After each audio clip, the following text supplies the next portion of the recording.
Our conversation is with Mr. Yuri Alexandrovich Bezmenov. Mr. Bezmenov was born in 1939 in a suburb of Moscow. He was the son of a high-ranking Soviet Army officer. He was educated in the elite schools inside the Soviet Union and became an expert in Indian culture and Indian languages. He had an outstanding career with Novosti, which was the, and still is, I should say, the press arm or the press agency of the Soviet Union. It turns out that this is also a front for the KGB. He escaped to the West in 1970 after becoming totally disgusted with the Soviet system, and he did this at great risk to his life. He certainly is one of the world's outstanding experts on the subject of Soviet propaganda and disinformation and active measures. When the Soviets use the phrase ideological subversion, what do they mean by it?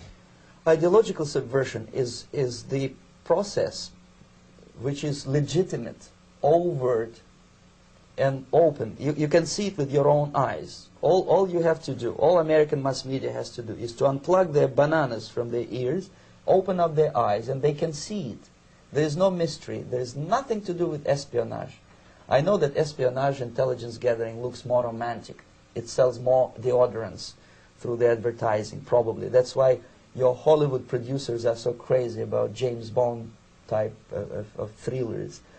But in reality, the main emphasis of the KGB is not in the area of intelligence at all. According to my opinion and opinion of many defectors of my caliber, only about 15% of time, money, and manpower is spent on espionage as such. The other 85% is a slow process which we call either ideological subversion or active measures, активные мероприятия in the language of the KGB, or psychological warfare. What it basically means is to change the perception of reality of every American to such an extent that despite of the abundance of information, no one is able to come to sensible conclusions in the interests of defending themselves, their families, their community, and their country. It's a great brainwashing process which goes very slow, and it's divided in 4 basic stages. The first one being demoralization. It takes from 15 to 20 years to demoralize a nation. Why that many years?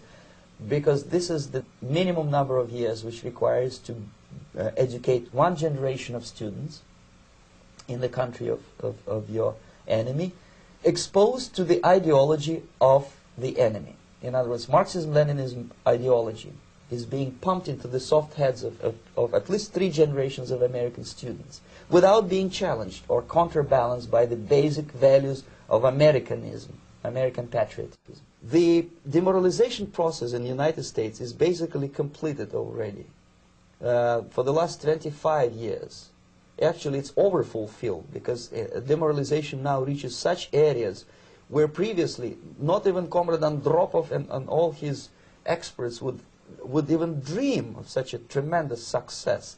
Most of it is done by Americans to Americans, thanks to lack of moral standards. As I mentioned before, exposure to true information does not matter anymore. A person who was demoralized is unable to assess true information. The facts tell nothing to him. Even if I shower him with information, with authentic proof, with documents, with pictures, even if I take him by force to the Soviet Union and show him concentration camp, he will refuse to believe it until he is going to receive a kick in his fat bottom. When a military boot crashes his, then he will understand, but not before that. That's the tragic of the situation of demoralization. So the next stage is destabilization. This time, subverter does not care about your ideas and the patterns of your consumption. Whether you eat junk food and get fat and flabby, it doesn't matter anymore. This time, and it takes only from 2 to 5 years to destabilize a nation, what matters is essentials: economy, foreign relations, defense systems.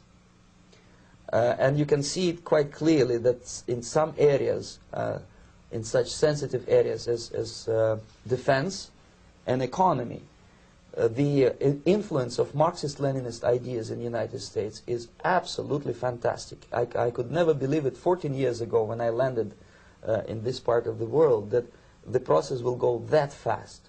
The next stage, of course, is crisis. It may take only up to 6 weeks to bring a country to the verge of crisis. You can see it in Central America now. And after crisis, with a violent change of power, structure, and economy, you have so-called the period of normalization. It may last indefinitely. Normalization is a cynical expression borrowed from Soviet propaganda. When the Soviet tanks moved into Czechoslovakia in '68, Comrade Brezhnev said, "Now the situation in brotherly Czechoslovakia is normalized." This is what will happen in the United States if you allow all these schmucks to bring the country to crisis, to promise people all kind of goodies and the paradise on earth, to destabilize your economy, to eliminate the principle of free market competition, and to put a big brother government in Washington, D.C., with benevolent dictators like Walter Mondale, who will promise lots of things, never mind whether the promises are fulfillable or not. Your leftists in the United States, all these professors and all these beautiful civil rights defenders, they are instrumental in the process of the subversion only to destabilize the nation. When their job is completed, they are not needed anymore. They know too much. Some of them, when they get disillusioned, when they see that Marxist-Leninists come to power, obviously they get offended. They think that they will come to power. That will never happen, of course. They will be lined up against the wall and shot. But they may turn into the most bitter enemies of Marxist-Leninists when they come to power. And that's what happened in Nicaragua. You remember most of these former Marxist-Leninists were either put to prison or one of them split, and now he's working against Sandinistas. It happened in Grenada when Maurice Bishop was already a Marxist. He was executed by a new Marxist who was more Marxist than this Marxist. Same happened in Afghanistan when first there was Taraki, he was killed by Amin, then Amin was killed by Babrak Karmal with the help of KGB. Same happened in Bangladesh when Mujibur Rahman, very pro-Soviet leftist, was assassinated by his own Marxist-Leninist military comrades. It's the same pattern everywhere. It's divided in 4 basic stages: demoralization, destabilization, crisis, normalization. They will be lined up against the wall and shot, wall and shot, wall and shot, wall and shot.